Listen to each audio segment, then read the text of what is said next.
Thank you for tuning in.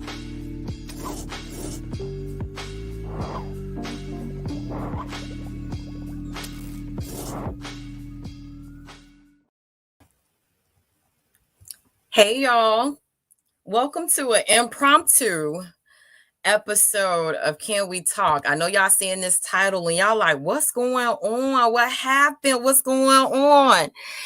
I will say the last time I came on talking about domestic violence and abuse that I've experienced in past relationships, I was in a different headspace. I would say I wasn't as mentally strong as I am right now. So at the time, I wasn't prepared to name names and talk about, specifically what happened. And I also think it was a victim mentality where I still wanted to protect these men who had did such nasty, vile things to me.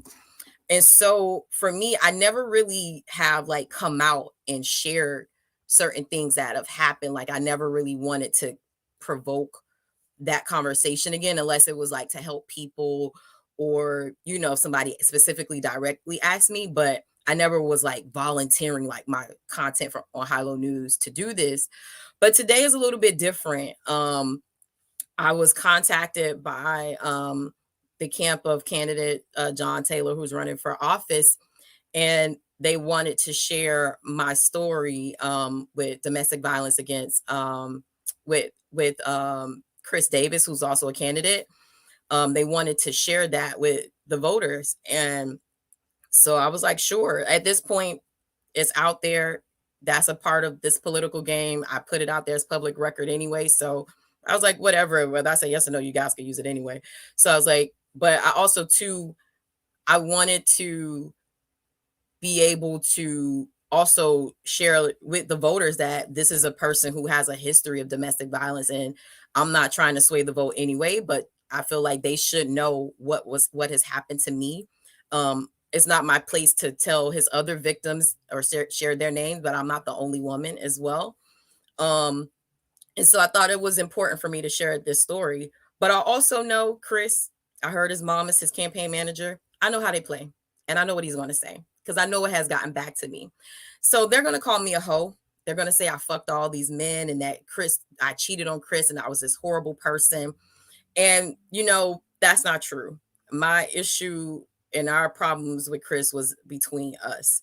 It had nothing to do with me cheating. We both cheated on each other. That relationship was so toxic and problematic, and it was one of the darkest points of my life. And so before, I love Funky Donnie. He always like, share your tea before somebody else try to spray you with it. And that's exactly what I'm doing. I'm telling you what the play is going to be when this digital flyer goes out talking about Chris being abusive. That's what they're going to say. They're going to say, oh, she fucked this person. She's a hoe. She this. Why y'all trusting her? Here's the tea. South Florida, y'all have trusted me for over 12 years. I've been a journalist in this community. And, thank you, Melba. I love you. Thank you. I've been a journalist, like I said, in this community for over 12 years. One thing I don't do, as the guys say, I don't lie on my D. Like, I don't lie. Like how they say, I don't lie. When it comes to that, I'm a trusted journalist. Have I done things? Did I cheat on him? Yes, I did. But the times he has spit in my face, the time he hit me and pushed me through that door in that house in Opa-locka that he lives in, the times he's put his hands on me, the times he's fought me, the times he called me a bitch and a hoe, said that High Low News was stupid, that it wouldn't be anything that I would get off the ground, the mental games that he played with me, the physical abuse, the mental abuse, that stuff happened. I have no reason to lie. Here's the thing. When he was running for office the first time, I put out my video talking about abuse. I could have said who he was then. I could have worked with his opponents then and said, hey, this is who this is. I just didn't even put his name out there because I was like, look, the voters, I'm not even trying to step into it like that. People who knew us knew what happened. They knew who I was talking about. But if I wanted to play that game and he knows I could play that game, I would have ripped his ass apart, went and called in every favor from all my friends in media and journalism because this is a story. I could have sent out information a long time ago. And so that's not what I wanted to do. He even had some people, his campaign at the time in 2018, to reach out to me to try to like smooth things over. And I find that kind of interesting that people wanted me to smooth this over as if he stepped on my foot. This man had physically abused me, and you guys wanted me to kind of brush it to the side as if it was nothing that had happened. And I'm going to keep standing on this shit forever. Like what happened to me wasn't right. It wasn't okay. This is the type of person he is. He has a violent streak. I hope he gets the help that he, that he needs to get moved past it, but I will never forgive him for what he did. I didn't deserve that type of treatment, and no woman deserves that. And my prayers and my thoughts are with his other victims that they reached out to me and said they have found the strength to, move on and start healing from that situation because I publicly talk about it. And I still to this day have to deal with the effects of the abusive relationship that I dealt with him and other men. He wasn't the only man that I had been in an abusive relationship with.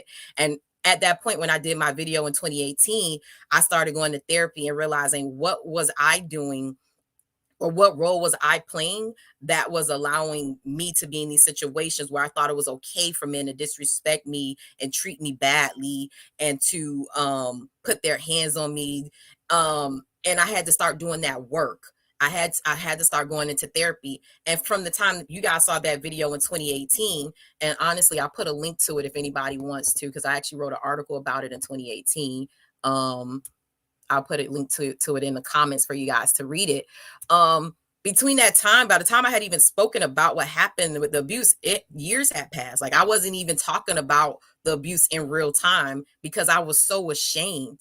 I was like, how are you out here talking about, community and Black power and women empowerment, and you're coming home and laying next to a nigga who putting his hands on you?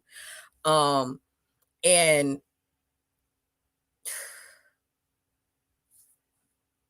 damn. I'm not gonna cry. You don't deserve my tears, Chris. Any other dude who put your hands on me, you do not deserve my tears. I'm not gonna cry.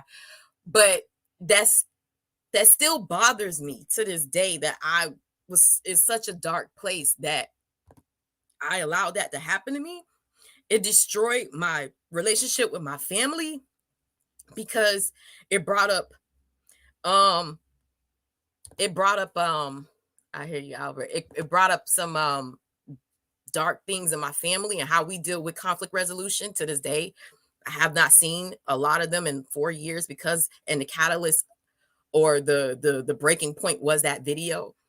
So I lost a lot dealing with the abuse of Chris, but in the process I've gained so much. I've gained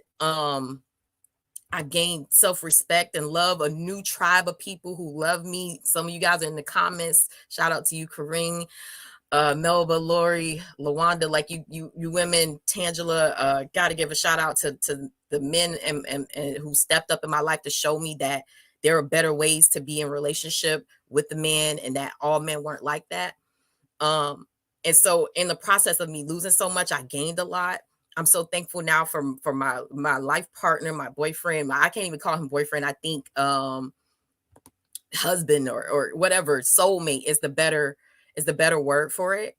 Because he showed me how to love. He showed me that he'll protect me.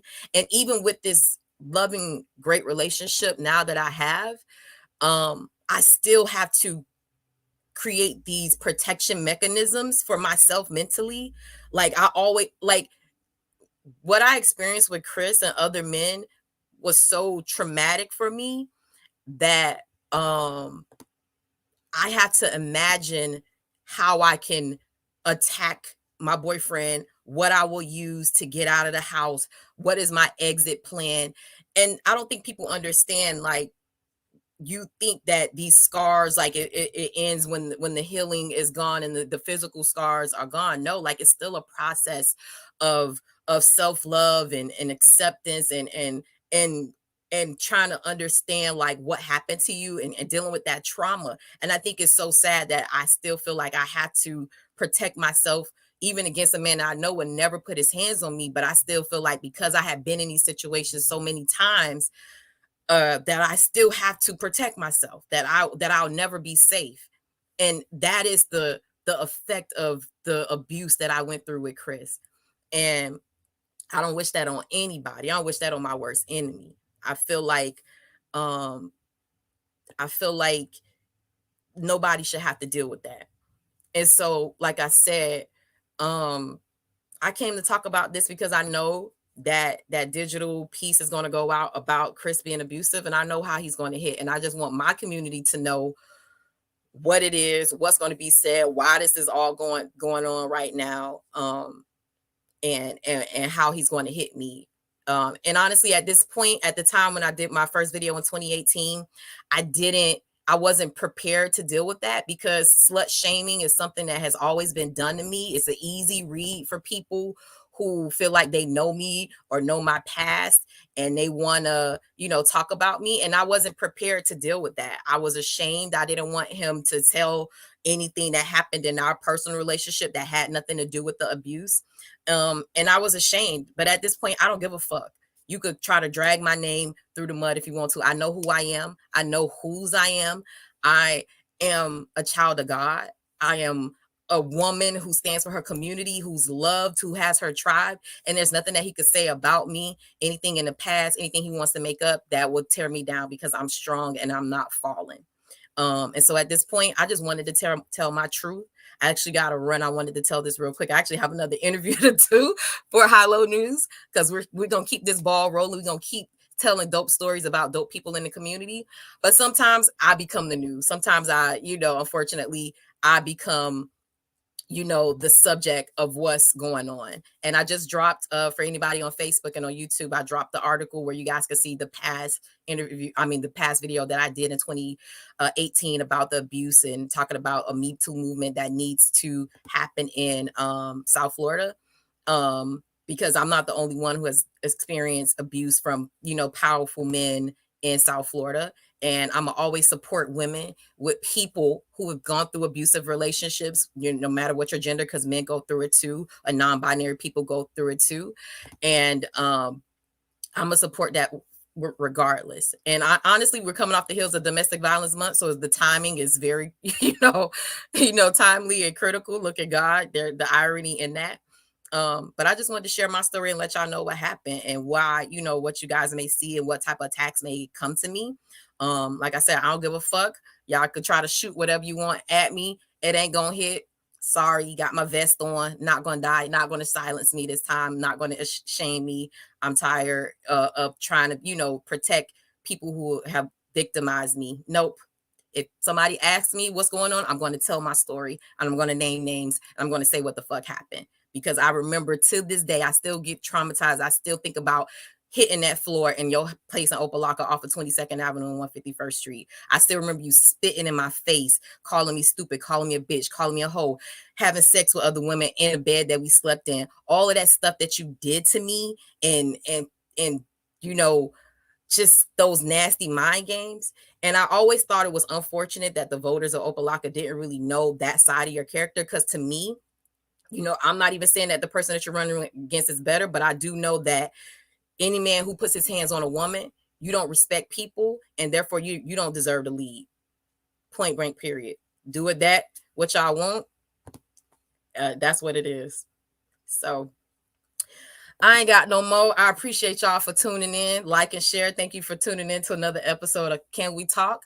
Make sure y'all subscribe to High Low News. Share this with people. Let them know that High Low News is the source for Black and Brown millennials to get their hyper local news, but also too just Black people in general. This is a safe space for us. We could have these type of conversations like this on my platform. This is what I created it for.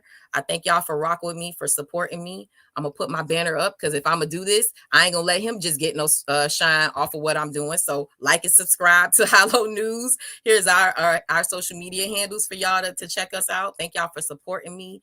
Shout out to Misha out there. Thank you, girl. For we was talking about this back in 2018, so you already know this whole story and this whole journey.